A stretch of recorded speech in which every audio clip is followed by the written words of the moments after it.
আল্লাহর দান ফলের আরো দাইছি যে আরদের মাঝে কোনো ফল নাই হয়ে কেউ দেখতে পারতো না।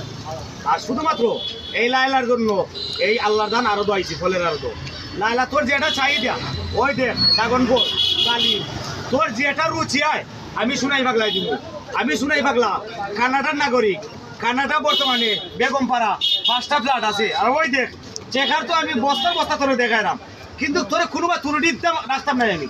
আমি শুনাই পাগলাই যেটা চাইবে দরকার করে প্রাইভেট হেলিকপ্টার করে 5টা দিব। দেখছস তো গত ভিডিওর মাঝে 15টা উড়াইয়া বিস্কুট আনছি শুধু লাইলা তোর লাগি। লাইলা তুই আমার। আর বর্তমান অবস্থায় আপনার যেবা যারা দেখবা এ আল্লাহর ফলের আরত বর্তমান অবস্থায় দেখুক এটা যেমন সিলেটও এটা আরত কেউ দেখাইতে পারত না। সিলেটও এটা আরত দেখাইতে পারত না। জগন্নাথপুর বর্তমান অবস্থায় যে আরত আমার আল্লাহ ফলের আরত যেটা খুলছেন সিলেটও নাই। যাই হোক সবাই ভালো থাকবা আর ভিডিওটা শেয়ার মারবা। লাইলার কাছে ভিডিওটা দায়িত্ব খাই আর এগুলো চাইতো মুখের মাঝে।